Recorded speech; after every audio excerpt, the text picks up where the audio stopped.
Je m'appelle Francis Gosselin, je suis directeur du contenu de Creative Mornings Montréal. Ça me fait un plaisir de vous accueillir pour cette 13e édition de Creative Mornings Montréal. The theme this month is freedom. We have a great speaker. He's an adventurer, a traveler, a writer. He's a great guy. So without further ado, Daniel Baylis, ladies and gentlemen.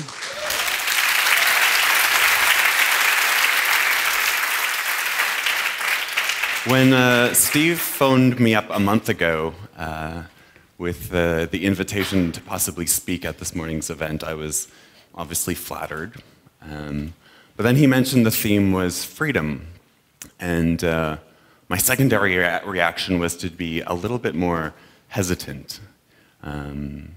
If you're anything like me, maybe you don't necessarily spend a lot of time thinking about freedom in your day-to-day life. I have a fairly comfortable Canadian lifestyle where I have many liberties. So I don't necessarily think about freedom a lot, but this past month has encouraged me to think about freedom. But what I did realize is that I needed to do a bit of research on the topic. So like any 21st century social media junkie, I turned to a little thing called the internet.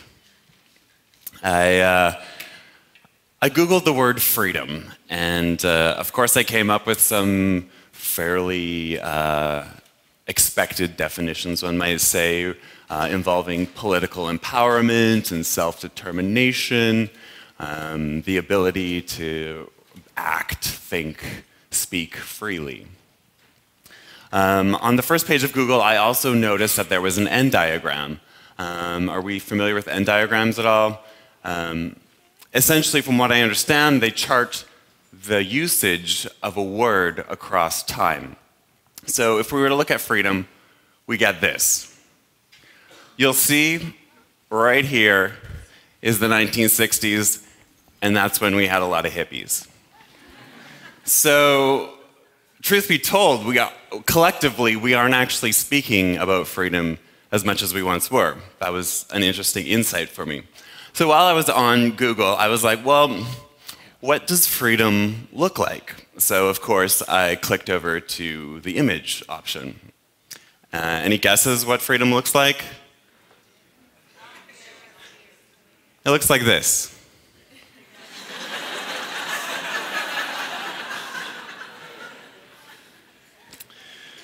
Yeah, I'll let you process that.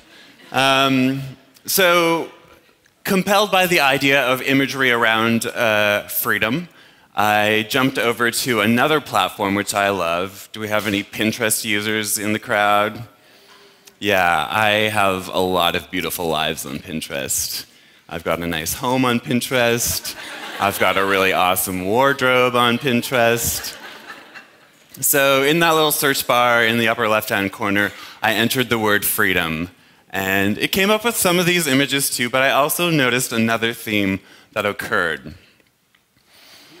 And it was like this heavy Americana notion of militarization. If you don't stand behind our troops, feel free to stand in front of them. So yeah, freedom, that's freedom also. That's another take. It's not just standing like this at the sunset, okay? I'll let you process that as well.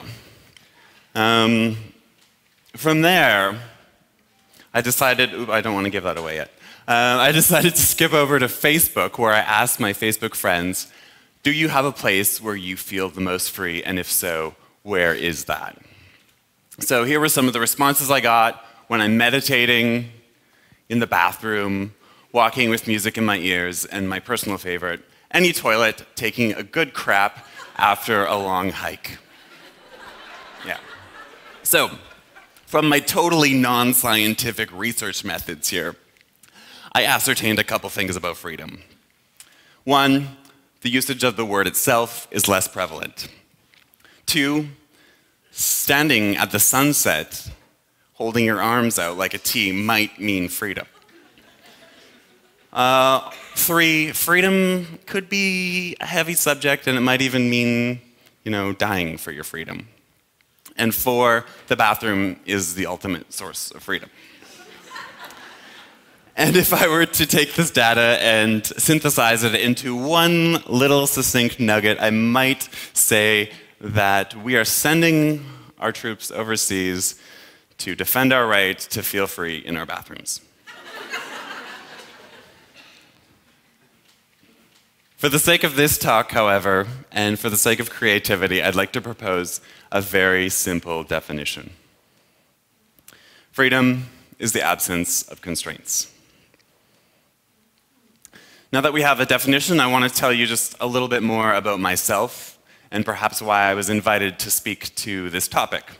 As Francis mentioned, I've done some traveling and I've independently released a book. I think people potentially perceive me as a guy who has a lot of freedom. I think we associate travel with freedom. I think we associate freedom with independent projects, whether you're independently releasing a book, music, video, whatever. I invite you to see me not as an expert on freedom, rather as a case study of what somebody can do with a little bit of freedom. So to understand the roots of the recent project that I've done, we need to go back a little bit. I was born in British Columbia in a city called Prince George. Two of my two parents, my mom and my dad, were both school teachers, and this afforded us a certain amount of middle-class privileges, one of them being the fact that we had summers off. And in these summers, we would go traveling, not very far, usually around British Columbia. With a truck and camper, we would stay at lakes and go fishing. We would wander as far as Alberta. Once we even made it down to Disneyland, not with a truck and camper, we took an aeroplane. As I grew up, I heard the stories from my father of how he had backpacked through Europe after he graduated university. I knew that my mother and my father had traveled to Japan with a volleyball team. So as I grew up, I knew that there was a bigger world out there and that my parents had seen some of it, and that I made the assumption that one day I would also go into the world and see some of it myself. After high school, however, I immediately started university, and in my early 20s, I moved out here to Montreal, where my travels generally included heading back to BC whenever I had enough money to go home. As I approached my 30th birthday, I was working with an agency called Tourism Montreal, and I was talking about the city and trying to attract people to come and visit the city. And this was great because I was working in the travel industry, yet the irony was that I had dreamed of travel and I was working in the travel industry, yet I was not traveling. So, a few months before I turned 30, I had a moment of, I guess, realness. I asked myself, do you want to be the dude who dreams of travel? Or do you want to be the dude who goes and travels? So, on the 1st of January, 2011, I boarded a plane for New Orleans. I spent the month in New Orleans helping out in the lower 9th Ward with reconstruction projects and wetlands restorations. After that, I flew to Costa Rica for the month of February, where I helped out on a raw vegan farm. In the month of March, I flew to Peru, where I spent a month at a local elementary school helping kids learn English. The year progressed as such, where each month I would go to a different country and I would find somewhere to do what I called work exchange. And the benefit of this type of travel was twofold. One, it was affordable. Wherever possible, I would exchange a couple hours a day, maybe 4 or 5 hours a day, for room and board. And two, it gave me immediate access to the local communities that I was visiting. This is one of my mother's favorite photos because it shows her son smiling and like being helpful to children in a developing country. This was in Peru, and the kids were super cute, if not really high on sugar all the time. That kid is like eating like this ice cone that they actually sold in the schools. So anyway, I had a good time in Peru specifically. So on January the 1st, 2012, exactly 1 year after I had left Canada, I returned home. I was exhausted, I was overwhelmed, but I was also grateful and proud and feeling quite satisfied that I had actually managed to spend 1 year in the world. Shortly after that, I began the process of writing a book, which would subsequently become The Traveler. Now with the book released, I'm on sort of the tail end of a fairly significant process that has involved travel and writing and sharing this book. With this book now released, I have a bit of an opportunity to look back and see what has been helpful and less helpful through this process.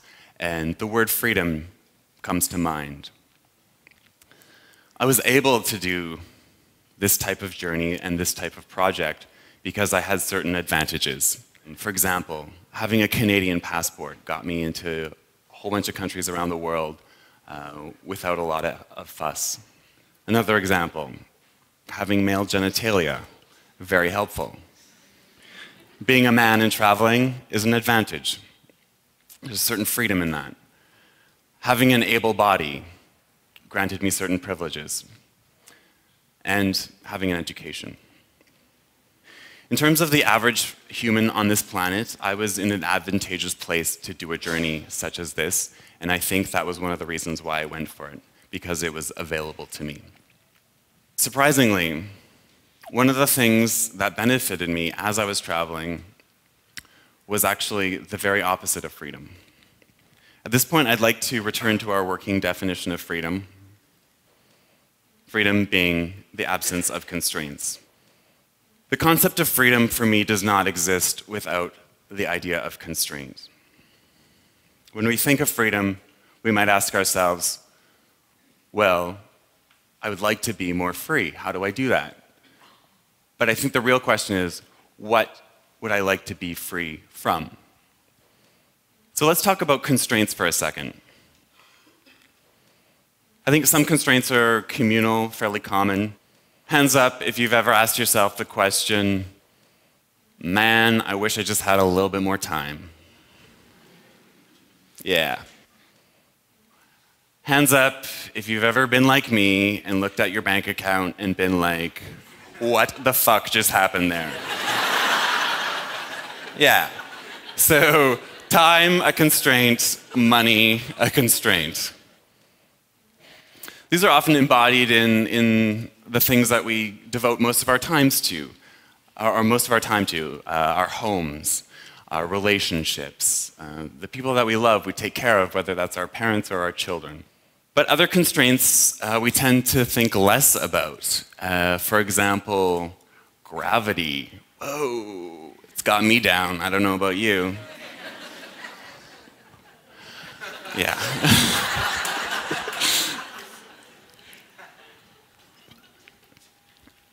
And then there are, of course, social constraints based on arbitrary characteristics of our identity, such as race, gender, sexual orientation. Often we talk about constraints in a negative light, but before I wrap up here, I want to talk a little bit about how these constraints have benefited my process and how that is possible. I want to take you quickly through the 3 phases of my project and talk about how freedom and constraints affected me, and just a couple of the nuggets that I've extracted. So,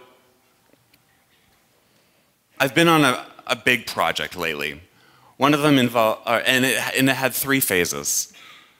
One of the phases was traveling. I literally went into the world, geographically went on a journey, and that was 12 months visiting 12 countries over the course of a year.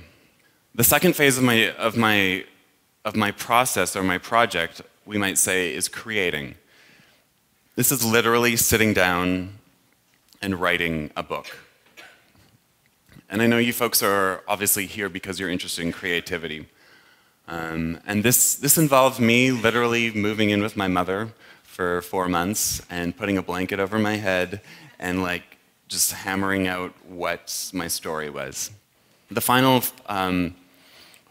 journey, as I'm calling it, is the sharing. Because I published independently, I don't have a traditional publishing house doing a lot of the work such as distribution, marketing, etc.